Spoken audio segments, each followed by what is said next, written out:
ஆங்கிலத்திலே ஆற்றிய உரையின் தமிழாக்கத்தை இப்போது தங்கள் முன்னாலே நான் படிக்கின்றேன்.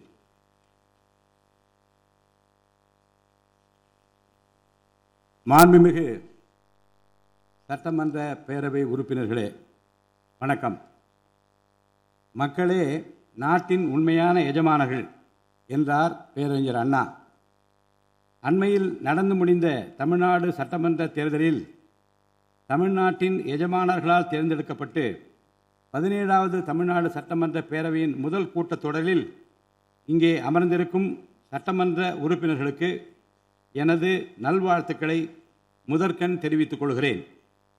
ஜனநாயகத்தின் இதயமாகவும் மூளையாகவும் திகழ்கின்ற வரலாற்று சிறப்புமிக்க இந்த மாமன்றத்தின் உறுப்பினர்களாகிய தாங்கள் அனைவருக்கும் மக்களுக்கு தேவையானவற்றை விவாதித்து அதற்கு ஏற்ப சட்டங்களை இயற்றி மக்கள் நலனை காப்பீர்கள் என்று நான் உறுதியாக நம்புகிறேன். சமத்துவம், சுதந்திரம் மற்றும் சகோதரத்துவம் ஆகிய மூன்றும் ஒன்றிணைந்ததே உண்மையான ஜனநாயகம் என்றார் அண்ணல் டாக்டர் அம்பேத்கர் அவர்கள். அத்தகைய ஜனநாயகம் வளர வேண்டுமென்றால் பகுத்தறிவு பகலவன் தந்தை பெரியார், பெருந்தலைவர் காமராஜர், சட்டமேதை அண்ணல் அம்பேத்கர், வீரமங்கை ராணி வேலு நாச்சியார், மக்கள் சேவகர் அஞ்சலை அம்மாள் ஆகியோரை கொள்கை தலைவர்களாக கொண்டுள்ள சாதி, மதம், மொழி, இனம், பணம் ஆகியவற்றுக்கு அப்பாற்பட்டு செயல்படும் தமிழக வெற்றி கழகத்தின் தலைவர் மாண்புமிகு தமிழ்நாடு முதலமைச்சர் திரு ச. ஜோசப் விஜய் அவர்களால் தான் முடியும் என்று முடிவெடுத்து தமிழக வெற்றி கழகத்தின் தலைமையிலான அரசினை ஆட்சி அதிகாரத்தில் தமிழ்நாட்டு மக்கள் அமர்த்தியுள்ளார்கள். மாற்றம் ஒன்றே மாறாதது என்பதற்கேற்ப தமிழ்நாட்டின் அரசியல் வரலாற்றில் இதுவரை நிகழ்ந்திராத ஒரு மாற்றம் அண்மையில் நடந்து முடிந்த தமிழ்நாடு சட்டமன்ற தேர்தலில் ஏற்பட்டிருக்கிறது. கட்சி தொடங்கிய 2 ஆண்டுகளில் மக்களின் பேராதரவுடன் தன்னந்தனியாக பல தடைக்கற்களை உடைத்தெறிந்து பணநாயகத்தை ஒழித்து ஜனநாயகத்தை நிலைநாட்டி ஆட்சியை பிடித்திருக்கிறார் சரித்திர நாயகர் மாண்புமிகு தமிழ்நாடு முதலமைச்சர் அவர்கள். மறுமலர்ச்சி என்பது மாண்புகளை மாய்த்திடும் நஞ்சு அல்ல, மாண்புகளை மாய்க்கும் நச்சு பூச்சிகளை அழித்திடும் முறை என்றார் பேரறிஞர் அண்ணா. பேரறிஞர் அண்ணா அவர்களின் பொன்மொழிக்கேற்ப தமிழ்நாட்டின் அரசியலில் ஒரு புதிய மறுமலர்ச்சியை, மகத்தான மாபெரும் விசில் புரட்சியை குறுகிய காலத்தில் ஏற்படுத்தி இமாலய சாதனை புரிந்திருக்கிறார் மாண்புமிகு முதலமைச்சர் அவர்கள். இந்திய நாடு சுதந்திரமடைந்த பிறகு தமிழ்நாட்டின் அரசியலில் 1967ஆம் ஆண்டு பேரறிஞர் அண்ணா அவர்களும் 1977ஆம் ஆண்டு புரட்சித் தலைவர் எம்ஜிஆர் அவர்களும் மாபெரும் புரட்சியை ஏற்படுத்தினார்கள். அந்த வரிசையில் 2026ஆம் ஆண்டு மாபெரும் சரித்திர புரட்சியை தன்னந்தனியாக ஏற்படுத்தி இருக்கிறார் மாண்புமிகு தமிழ்நாடு முதலமைச்சர் அவர்கள். மாநில உரிமை, பெண்கள் நலன் மற்றும் பாதுகாப்பு, சமூக நீதி, சம வாய்ப்பு, மாற்றுத்திறனாளிகள், விவசாயிகள், மீனவர்கள், நெசவாளர்கள், தொழிலாளர்கள், திருநர் மற்றும் சிறுபான்மையினர் ஆகியோரின் நலன், கல்வி, மருத்துவம் மற்றும் சுகாதாரம், உரிய பிரதிநிதித்துவம் என அனைவரையும் உள்ளடக்கிய ஆட்சி என்ற கொள்கையை அடிப்படையாக கொண்டு சட்டங்களை இயற்றும் அரசாக, திட்டங்களை தீட்டும் அரசாக, 7.5 கோடி தமிழ்நாட்டு மக்களுக்கான அரசாக இந்த அரசு விளங்கும். தமிழக வெற்றி கழகத்தின் கொள்கை தலைவர்களாக திகழும் பகுத்தறிவு பகலவன் தந்தை பெரியார், பெருந்தலைவர் காமராஜர், சட்டமேதை அண்ணல் அம்பேத்கர், ராணி வேலு நாச்சியார், மக்கள் சேவகர் அஞ்சலை அம்மாள் ஆகியோர் இன்று நம்முடன் இல்லை என்றாலும் அவர்கள் வகுத்து தந்த கொள்கைகளை கட்டி காத்து பேரறிஞர் அண்ணா மற்றும் புரட்சித் தலைவர் எம்ஜிஆர் அவர்களது வழியில் ஜனநாயகத்தின் மேன்மையை மேம்படுத்த தேவையான அனைத்து நடவடிக்கைகளையும் இந்த அரசு நடைமுறைப்படுத்தும். கூட்டணி ஆட்சி தத்துவத்தின் இலக்கணமாக திகழும் இந்த அரசு கடந்த 74 ஆண்டு காலமாக தமிழ்நாட்டின் அரசியல் வரலாற்றில் கண்டிராத ஆட்சியிலும் பங்கு, அதிகாரத்திலும் பங்கு என்பதை செய்து காட்டியுள்ளது. தமிழக வெற்றி கழக அரசு பொறுப்பேற்ற பின்னர் மாண்புமிகு முதலமைச்சர் திரு ச. ஜோசப் விஜய் அவர்கள் புதுதில்லியில் மாண்புமிகு இந்திய பிரதமர் திரு நரேந்திர மோடிஜி அவர்களை நேரில் சந்தித்து தமிழ்நாட்டின் நீண்டகால கோரிக்கைகளான வான்வழி அமைப்பு மையத்தை CABS கேப்ஸ் ஓசூரின் அருகில் நிறுவவும், மேகதாது அணை கட்ட கர்நாடக அரசு முயல்வதை தடுக்கவும், தமிழ்நாட்டு மீனவர்கள் இலங்கை அரசால் கைது செய்யப்படுவதை தடுத்து மீனவர்களையும் அவர்களது படகுகளையும் உடனே விடுவிப்பதற்கான நடவடிக்கைகள் அடங்கிய கோரிக்கை மனுவை அளித்து தமிழ்நாட்டுக்கு தேவையான நிதி உதவி உள்ளிட்ட அனைத்து உதவிகளையும் வழங்குமாறு கேட்டுக்கொண்டார். மேலும் ஒன்றிய அரசிடம் மாண்புமிகு முதலமைச்சர் அவர்கள் தமிழ்நாட்டிற்கு தேவையான நெடுஞ்சாலை மற்றும் உட்கட்டமைப்பு மேம்பாட்டிற்கான நிதி ஒதுக்கீடு, தேசிய முக்கியத்துவம் வாய்ந்த கல்வி நிறுவனங்களை தமிழ்நாட்டில் நிறுவுதல் மற்றும் ஓசூர், கோயம்புத்தூர் மற்றும் மதுரை நகரங்களுக்கு தேவையான மெட்ரோ ரயில் திட்டங்களுக்கு நிர்வாக ஒப்புதல் வழங்குதல் குறித்து கோரினார். நிதி ஆயோக்கின் 11வது ஆட்சி மன்ற குழு கூட்டத்தில் கலந்து கொண்ட மாண்புமிகு முதலமைச்சர் அவர்கள் இக்கோரிக்கைகளை நிறைவேற்ற மீண்டும் ஒருமுறை ஒன்றிய அரசிடம் வலியுறுத்தினார். இந்த கோரிக்கைகளை கனிவுடன் பரிசீலித்து ஒன்றிய அரசு தமிழ்நாட்டிற்கு தேவையான உதவிகளை செய்யும் என்று எதிர்பார்க்கப்படுகிறது. ஒன்றிய அரசுக்கு தமிழ்நாட்டு மக்கள் செலுத்தும் வரியிலிருந்து தமிழ்நாட்டிற்கு சேர வேண்டிய உரிய நிதி பகிர்வினை கோருவதற்கு தமிழ்நாடு சட்டமன்றத்தில் தீர்மானம் இயற்றப்படும். அவ்வாறு தீர்மானம் நிறைவேற்றுவதோடு நின்றுவிடாமல் உச்சநீதிமன்றம் வரை சென்று நிதி பகிர்வினை சட்ட ரீதியாக பெறுவதற்காக சட்ட வல்லுநர்கள் அடங்கிய சிறப்பு குழு அமைக்கப்படும். தமிழ்நாட்டிற்கு வரவேண்டிய ஒவ்வொரு ரூபாய் வருவாயும் முறையாக ஆவணப்படுத்தப்பட்டு தமிழ்நாட்டிற்கான நிதி பகிர்வில் ஒன்றிய அரசின் பாரபட்சமான அணுகுமுறை அறிக்கையாக வெளியிடப்படும். மேலும் தமிழ்நாட்டிற்குரிய நியாயமான நிதி பகிர்வை ஒன்றிய அரசிடமிருந்து பெறுவது உறுதி செய்யப்படும். தமிழ்நாட்டின் நலனை பாதுகாப்பதற்கும் மாநில உரிமைகளுக்காக போராடுவதற்கும் மாநிலங்களுக்கு தேவையான நலத்திட்டங்களை நிறைவேற்றுவதற்கும் புதிய கட்டமைப்புகளை உருவாக்குவதற்கும் ஒன்றிய அரசை தொடர்ந்து வலியுறுத்தி பெரும் முனைப்புடன் இந்த அரசு செயல்படும். கடந்த சில ஆண்டுகளில் தமிழ்நாட்டின் நிதி நிலைமை மிக மோசமான சீர்கேட்டை சந்தித்துள்ளது. மாண்புமிகு முதலமைச்சர் அவர்கள் பதவியேற்ற பிறகு ஆற்றிய தனது முதல் உரையில் உறுதியளித்தபடி கடந்த கால அரசின் தவறான நிதி நிர்வாகத்தின் மறைக்கப்பட்ட உண்மை நிலையை வெளிக்கொணரும் வகையில் தமிழ்நாட்டின் நிதி நிலை குறித்த வெள்ளை அறிக்கையை இந்த அரசு வெளியிட்டுள்ளது. கடந்த 5 ஆண்டுகளில் மட்டும் கடனின் அளவு ஏறத்தாழ 2 மடங்காக உயர்ந்தது. 10 லட்சம் கோடி ரூபாய் என்ற அளவை எட்டியுள்ளது. இது தற்போது மாநில மொத்த உள்நாட்டு உற்பத்தி மதிப்பில் ஜிஎஸ்டிபி 28.3% உள்ளது. இதன் காரணமாக தமிழ்நாட்டில் வாழும் ஒவ்வொரு தனி நபர் மீதும் 1 லட்சம் ரூபாய்க்கும் அதிகமான கடன் சுமை உள்ளது. 2024-25 நிதியாண்டில் 48,840 கோடி ரூபாயாக இருந்த மாநிலத்தின் வருவாய் பற்றாக்குறை 2025-26 நிதியாண்டில் 78,324 கோடி ரூபாயாக ஒரே ஆண்டில் உயர்ந்து மாநில மொத்த உள்நாட்டு உற்பத்தி மதிப்பில் ஜிஎஸ்டிபி 2.2% உள்ளது. மொத்த வருவாய் வரவுகளில் கிட்டத்தட்ட 23% வட்டி செலுத்துவதற்கே செலவிடப்படுகிறது. வருவாய் இழப்புகள் மற்றும் வரி வசூல் துறைகளில் நிலவும் திட்டமிட்ட ஊழல் காரணமாக 2021-22 நிதியாண்டில் மாநில மொத்த உள்நாட்டு உற்பத்தி மதிப்பில் 5.93% இருந்த வரி வருவாய் 2025-26 நிதியாண்டில் 5.45% குறைந்துள்ளது. அரசுக்கு நியாயமாக செல்ல வேண்டிய திசை மாறி சென்ற வருவாயை முறையாக அரசின் கருவூலத்திற்கு கொண்டு வர இந்த அரசு ஏற்கனவே ஒருங்கிணைந்த நடவடிக்கைகளை தொடங்கியுள்ளது. இதுவரை தடமாறி சென்ற வருவாயை அரசின் கணக்குக்கு கொண்டு வரும் பொருட்டு மதுபான உற்பத்தியாளருக்கான கூடுதல் சிறப்பு கட்டணத்தை பிரிவிலேஜ் ஃபீ இந்த அரசு அண்மையில் விதித்துள்ளது. இதன் மூலம் அரசின் கருவூல கணக்கில் வரவு வராத வருவாய்கள் அனைத்தும் முழுமையாக முறைப்படுத்தப்படும். அரசின் அதிகாரப்பூர்வ கருவூல வருவாயாக நேரடியாக மாற்ற நடவடிக்கைகள் எடுக்கப்பட்டும் அரசிற்கு ஓர் ஆண்டிற்கு 1000 கோடி ரூபாய் வரை வரவு எதிர்பார்க்கப்படுகிறது. வருவாய் வரவுகளில் ஏற்படும் அனைத்து இழப்புகளையும் அதேபோல் அரசு பணிகள் மற்றும் இதர அரசு செலவினங்களில் ஏற்படும் இழப்புகளையும் தடுத்து நிதி நிலையை மீண்டும் சீரான பாதைக்கு கொண்டு வர இந்த அரசு அனைத்து நடவடிக்கைகளையும் மேற்கொண்டு வருகிறது. இதன் மூலம் தமிழ்நாட்டு மக்களுக்கு அளித்த வாக்குறுதிகளை இந்த அரசு முழுமையாக நிறைவேற்றும். மிகவும் சவாலான நிதி நெருக்கடியினை தமிழ்நாடு அரசு சந்தித்து வரும் வேளையிலும் மக்களுக்கு அளித்த வாக்குறுதிகளை நிறைவேற்றும் முனைப்புடன் இந்த அரசு ஆட்சி பொறுப்பேற்றவுடன் மாண்புமிகு முதலமைச்சர் அவர்கள் முதல் 3 உத்தரவுகளாக நுகர்வோரின் மின் கட்டணத்தினை குறைத்திடும் விதமாக அரசிற்கு ஏற்படக்கூடிய 1730 கோடி ரூபாய் செலவில் 2 மாதங்களுக்கு 500 யூனிட் வரை பயன்படுத்தும் வீடுகளுக்கு 200 யூனிட் இலவச மின்சாரம் வழங்கவும், மாநிலத்தின் அனைத்து மாவட்டங்களிலும் போதைப்பொருள் தடுப்பு சிறப்பு படையினை உருவாக்கவும் மற்றும் பெண்கள் மற்றும் குழந்தைகளின் பாதுகாப்பிற்காக சிங்கப்பெண் சிறப்பு அதிரடி படையினை ஏற்படுத்தவும் ஆணையிட்டுள்ளார்.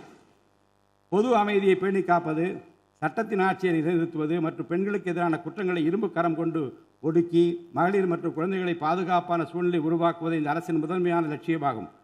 பெண்களுக்கு எதிரான பாலியல் வன்கொடுமை மற்றும் சமூக விரோத செயல்களில் ஈடுபடுவோர் மீது இந்த அரசு மிக கடுமையான, கண்டிப்பான, விரைவான நடவடிக்கைகளை எடுத்து உரிய சட்டப்பிரிவுகளின் கீழ் அதிகபட்ச தண்டனை பெற்றுத்தரும்.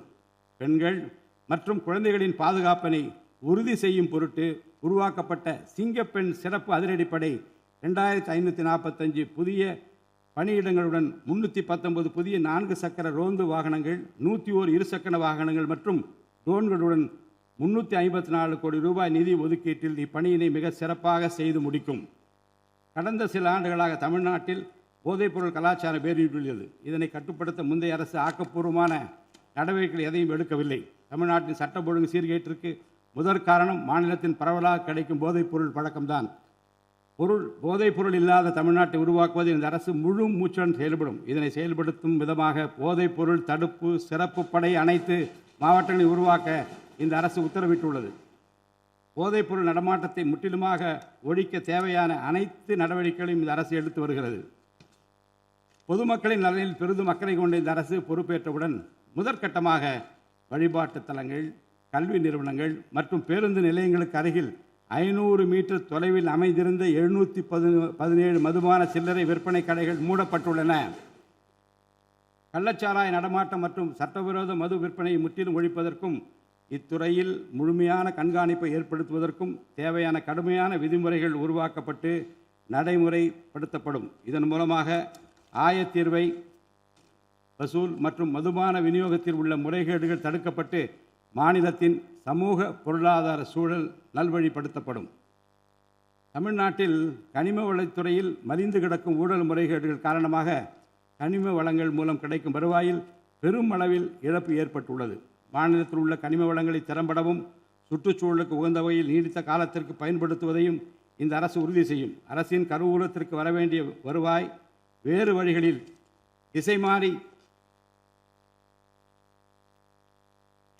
செல்வதை தடுத்து அது முறையாக வந்து சேருவதை உறுதி செய்வதற்காக முறையான ஒழுங்குமுறை மற்றும் அமலாக்கத்தின் மூலம் திட்டமிட்ட சட்டவிரோத கனிம தொழிலும் வரி ஏய்ப்பும் இரும்பு கரம் கொண்டு ஒடுக்கப்படுகின்றன. இந்த முயற்சிகளின் வாயிலாக கனிமங்கள் மூலமாக கிடைக்கும் வருவாயை இரட்டிப்பாக்க அரசு தீவிரமாக முயன்று வருகிறது. இந்த அரசு பொறுப்பேற்றவுடன் தமிழ்நாட்டில் உள்ள ஏரிகள் மற்றும் குளங்களில் படிந்துள்ள வண்டல் மண்ணை விவசாய பெருமக்கள், மட்பாண்ட தொழிலாளர்கள் மற்றும் தனிநபர்களின் வீட்டு உபயோகங்களுக்கு விலையில்லாமல் வழங்குவதற்கு அனுமதி அளிக்கப்பட்டுள்ளது. இதன் மூலம் நீர்நிலைகளின் கொள்ளளவு அதிகரிப்பதற்கு வழிவகை ஏற்படுவதுடன் மழைநீர் மற்றும் நிலத்தடி நீர் சேமிப்பிற்கும் உதவிகரமாக இருக்கும். இத்திட்டமானது மண் வளத்தை மேம்படுத்தி அதன் மூலம் வேளாண் உற்பத்தி திறனையும் அதிகரிக்கும். இத்திட்டத்தின் கீழ் தற்போது வரை 18,274 ஏரிகள் மற்றும் குளங்கள் அறிவிக்கை செய்யப்பட்டுள்ளன. வேளாண் பெருமக்களுக்கு உதவும் வகையில் கூட்டுறவு சங்கங்களின் மூலம் 75,000 ரூபாய் வரை பயிர்க்கடன் பெற்ற விவசாயிகளுக்கு 100% முழுமையாக பயிர்க்கடன் தள்ளுபடி செய்தும், மற்ற விவசாயிகளுக்கு 35,000 ரூபாய் பயிர்க்கடன் தள்ளுபடி செய்தும் மாண்புமிகு தமிழ்நாடு முதலமைச்சர் அவர்கள் உத்தரவிட்டுள்ளார். இதன் மூலம் 14.43 லட்சம் விவசாயிகள் பயனடைவர். இதனால் சுமார் 6,000 கோடி ரூபாய் அரசிற்கு கூடுதல் செலவினம் ஏற்படும். வேளாண் துறையை மறுமலர்ச்சி அடைய செய்வதும் வேளாண் பெருமக்களின் வாழ்வாதாரத்தை மேம்படுத்துவதுமே இந்த அரசின் முதன்மையாக கொள்கையாகும். விவசாயிகளுக்கு வழங்கப்படும் உடனடி நிதி உதவிகள் மற்றும் கடன் தள்ளுபடிகள் மட்டுமின்றி முறையான நீர்ப்பாசன மேலாண்மை, நவீன விவசாய தொழில்நுட்பங்கள், குளிர்பதன கிடங்கு வசதிகளை மேம்படுத்துதல் மற்றும் விளைபொருட்களுக்கு உரிய லாபகரமான விலை கிடைப்பதை உறுதி செய்தல் போன்றவற்றின் மூலம் விவசாயிகளின் நலன்களை காக்கும் முதன்மை சக்தியாக இந்த அரசு செயல்படும். நிர்வாக அமைப்பில் மலிந்து கிடக்கும் ஊழலை வேரோடு அறுத்து நேர்மையான, வெளிப்படையான, தூய்மையான நிர்வாகத்தை மக்களுக்கு வழங்குவதில் இந்த அரசு உறுதியாக உள்ளது. இதற்கேற்ப அனைத்து துறை சார்ந்த கொள்முதல்கள் மற்றும் ஒப்பந்த புள்ளிகள் எவ்வித ஒளிவு மறைவுமின்றி கடுமையான கண்காணிப்பு வழிமுறைகளுக்கு உட்படுத்தப்படும். கடந்த காலங்களில் நிலவிய முறையற்ற நிதி பரிமாற்றங்களும் இடைத்தரகர்களின் தலையீடுகளும் முற்றிலுமாக ஒழிக்கப்படும். ஒவ்வொரு சமூகத்திற்கும் உரிய அளவிலான பிரதிநிதித்துவம் கிடைப்பதே உண்மையான சமூக நீதி என்பது இந்த அரசின் அடிப்படை கொள்கை. இந்த கொள்கை மற்றும் வாக்குறுதியை நிறைவேற்ற சாதிவாரி கணக்கெடுப்பினை மக்கள் தொகை கணக்கெடுப்புடன் இணைந்து விரைவாக முடிக்க நாம் ஒன்றிய அரசினை வலியுறுத்துவோம். ஒன்றிய அரசின் சாதிவாரி கணக்கெடுப்பு முடிந்த பின்னர் தமிழ்நாடு அரசு சமூக நீதி கணக்காய்வினை நடத்தும். 1968 ஆண்டில் பேரறிஞர் அண்ணா அவர்கள் முதலமைச்சராக இருந்தபோது மும்மொழி கொள்கை நீக்கப்பட வேண்டும், தமிழ் மற்றும் ஆங்கிலம் ஆகிய இருமொழிகள் மட்டுமே பயிற்றுவிக்கப்பட வேண்டும் என்ற தீர்மானம் தமிழ்நாடு சட்டமன்ற பேரவையில் நிறைவேற்றப்பட்டது. அன்று முதல் இன்று வரை தமிழ்நாட்டில் இருமொழி கொள்கையே கடைபிடிக்கப்பட்டு வருகிறது. இருமொழி கொள்கை என்பது தமிழ்நாட்டு மக்களால் ஏற்றுக்கொள்ளப்பட்ட ஒன்று என்ற சூழ்நிலையில் அதனையே இந்த அரசு தொடர்ந்து கடைபிடிக்கும்.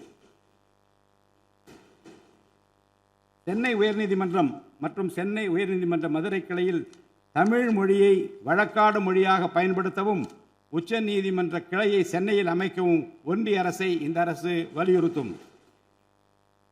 தேசிய கல்விக் கொள்கை 2020 இந்த அரசு கடுமையாக எதிர்க்கும். தேசிய கல்விக் கொள்கையின்படி மும்மொழி கொள்கையை கடைபிடித்தால்தான் அனைவருக்கும் கல்வி இயக்கம் திட்டத்தின் கீழ் தமிழ்நாட்டிற்கு நியாயமாக கிடைக்கப்பெற வேண்டிய 3458 கோடி ரூபாய் நிதியை விடுவிக்க முடியும் என்ற ஒன்றிய அரசின் நிலைப்பாடு ஏற்றுக்கொள்ளக்கூடியது அல்ல. இது மும்மொழி கொள்கையை தமிழ்நாட்டில் திணிப்பதற்கு சமமாகும். மும்மொழி கொள்கையை நிறைவேற்றினால்தான் நிதி ஒதுக்கீடு செய்யப்படும் என்ற நிலைப்பாட்டை ஒன்றிய அரசு மறுபரிசீலனை செய்து தமிழ்நாட்டுக்குரிய நிதியை உடனடியாக விடுவிக்க ஒன்றிய அரசை இந்த அரசு வலியுறுத்தும். அரசியலமைப்பு சட்டத்தின் கீழ் கல்வியானது பொதுப்பட்டியல் இருப்பதன் காரணமாக நீட் தேர்வு, தேசிய கல்விக் கொள்கை திணிப்பு, மும்மொழி கொள்கை போன்ற பிரச்சனைகள் ஏற்படுகின்றன. எனவே கல்வியை பொது பட்டியலிலிருந்து மாநில பட்டியலுக்கு மாற்ற தேவையான அனைத்து முயற்சிகளையும் இந்த அரசு மேற்கொள்ளும்.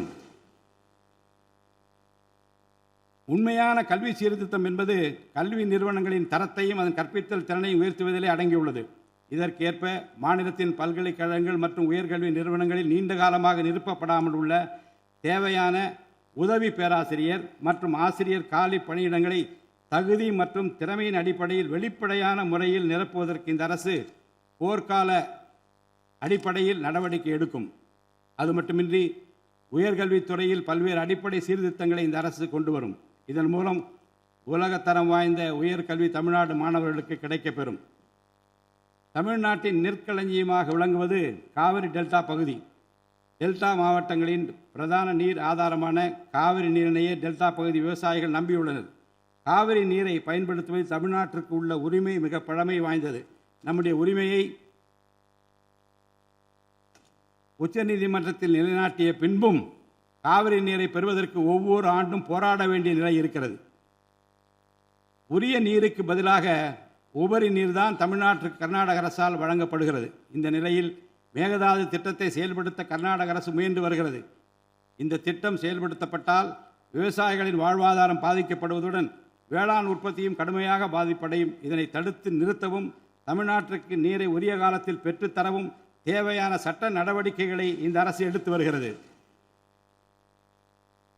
தமிழ்நாட்டு மீனவர்கள் தங்களின் வாழ்வாதாரம் மற்றும் பொருளாதார பாதுகாப்பை பாதிக்கும் பல்வேறு சவால்களை தொடர்ந்து எதிர்கொண்டு வருகின்றனர்.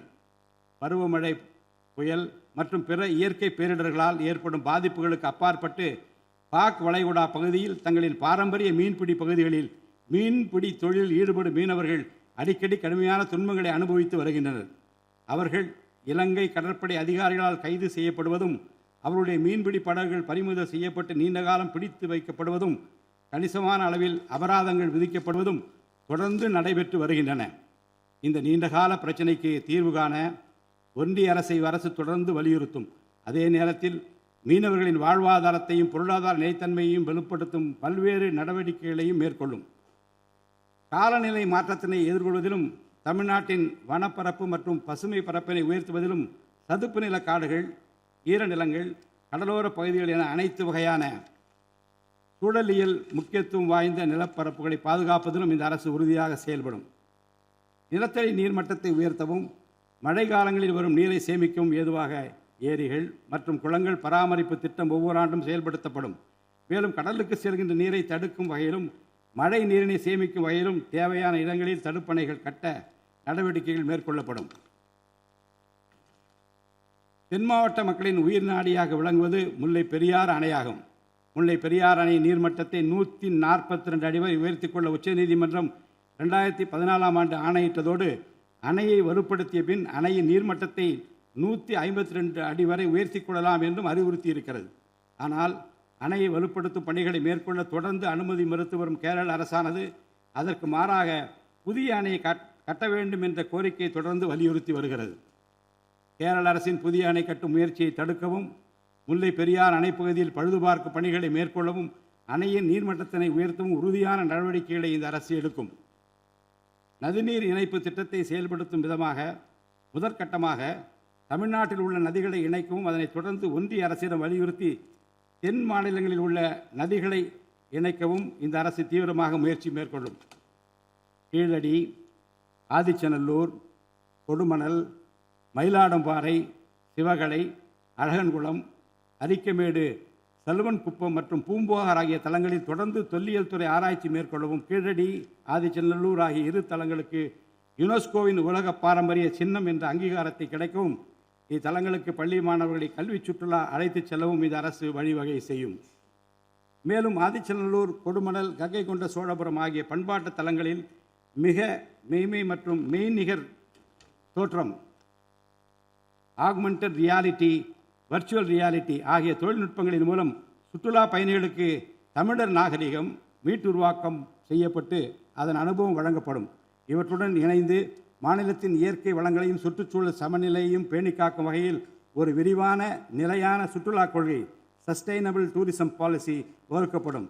சுற்றுச்சூழல் பாதுகாப்போடு உட்கமைப்பை மேம்படுத்தி தமிழ்நாட்டை உலகளாவிய பாரம்பரிய மற்றும் சூழல்சார் சுற்றுலா தலமாக இந்த அரசு மாற்றும்.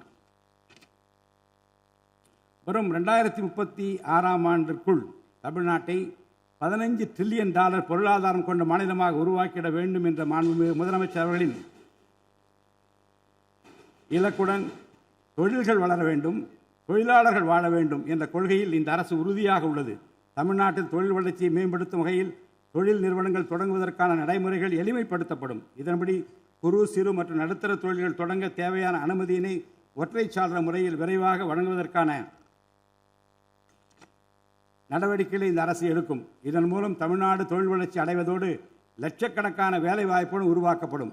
மாநிலத்தின் பொருளாதார நிலைத்தன்மையையும் தொழில்துறை வளர்ச்சியையும் ஊக்குவிக்கும் நோக்குடன் முந்தைய தொழில் கொள்கைகளின் தொடர்ச்சியை பேணுவதோடு தற்கால மற்றும் வருங்கால தேவைகளை கருத்தில் கொண்டு ஒரு புதிய தொழில் கொள்கையை இந்த அரசு வகுத்து உள்நாட்டு மற்றும் உலகளாவிய நிறுவனங்கள் தமிழ்நாட்டில் தங்களது முதலீடுகளை மேற்கொள்வதற்கான சிறப்பு ஊக்கத்தொகை திட்டங்களை இந்த அரசு செயல்படுத்தும். அனைத்து துறைகளுக்கும் பொருந்தக்கூடிய வகையில் ஒற்றைச்சாளர முறை, சிங்கிள் விண்டோ சிஸ்டம் முழுமையான டிஜிட்டல் தளமாக மேம்படுத்தி எவ்வித நிர்வாக தாமதமுமின்றி அனைத்து அனுமதிகளையும் விரைந்து வழங்கி தொழில் தொடங்குவதை எளிதாக்கும். ஈஸ் ஆஃப் டூயிங் பிஸ்னஸ் சூழலை இந்த அரசு மேம்படுத்தும். பன்னாட்டு நிறுவனங்களின் முதலீடுகளை ஈர்க்கும் வகையில் தமிழ்நாடு முதலீட்டாளர் ஊக்குவிப்பு ஆணையம் ஒன்று தலைமைச் செயலாளர் தலைமையில் ஏற்படுத்தப்படும். இந்த ஆணையத்தின் மூலம் 200 கோடி ரூபாய்க்கும் அதிகமாக முதலீடு செய்யும் நிறுவனங்கள் அல்லது 5000 பேருக்கு வேலைவாய்ப்பு வழங்கும் நிறுவனங்களுக்கு விரைந்து தொழில் தொடங்க அனுமதி அளிக்க நடவடிக்கை எடுக்கப்படும். வறுமையில்லா தமிழ்நாட்டை உருவாக்குவது இந்த அரசின் முதன்மையான குறிக்கோள். வறுமையை முற்றிலும் ஒழிக்கும் வகையில் தமிழ்நாட்டில் உள்ள ஏழை குடும்பங்கள் கண்டறியப்பட்டு அவர்களுக்கு அரசின் நலத்திட்டங்கள் சென்றடைவதை உறுதி செய்வதுடன் அவர்களின் வாழ்வாதாரத்தை மேம்படுத்தவும் அவர்கள் சுய தொழில் செய்வதற்கான வாய்ப்புகளையும் வசதிகளையும் இந்த அரசு ஏற்படுத்தி தரும். இந்தியாவில் நகரமயமாதல் முன்னோடிய மாநிலமாக தமிழ்நாடு விளங்குகிறது. வரும் 2031ஆம் ஆண்டிற்குள் நகர்ப்புற சிறப்பிற்கான இந்தியாவின் முன்மாதிரி மாநிலமாக தமிழ்நாடு திகழும். தமிழ்நாட்டில் உள்ள ஒவ்வொரு மாநகராட்சி, நகராட்சி மற்றும் பேரூராட்சியும் தங்களது குடிமக்களுக்கு உயர்தர வாழ்க்கையை உறுதி செய்யும் வகையில் தூய்மையான குடிநீர் விநியோகம், நவீன நகர்ப்புற கட்டமைப்பு, பசுமையான மற்றும் தூய்மையான சூழல், டிஜிட்டல் நிர்வாகம் மற்றும் நிலையான பொருளாதார வாய்ப்புகளை அடுத்த 5 ஆண்டுகளில் வழங்கும். அரசு துறைகளில் உள்ள காலி பணியிடங்களை நிரப்ப குறித்த நேரத்தில் எவ்வித ஒளிவு மறைவுமின்றி தேர்வாணையங்கள் மூலம் தேர்வுகள் நடத்தப்பட்டு முறைப்படி காலி பணியிடங்கள் நிரப்பப்படும். இதன் மூலம் ஆயிரக்கணக்கான இளைஞர்களின் அரசு பணி கனவு மெய்ப்படும். செயற்கை நுண்ணறிவிற்கு தனி கவனம் செலுத்த வேண்டியதன் அவசியத்தை கருத்தில் கொண்டு இந்த அரசு தகவல் தொழில்நுட்பவியல் மற்றும் டிஜிட்டல் சேவைகள் துறையின் வரம்பை செயற்கை நுண்ணறிவையும் உள்ளடக்கும் வகையில் விரிவுபடுத்தியுள்ளது.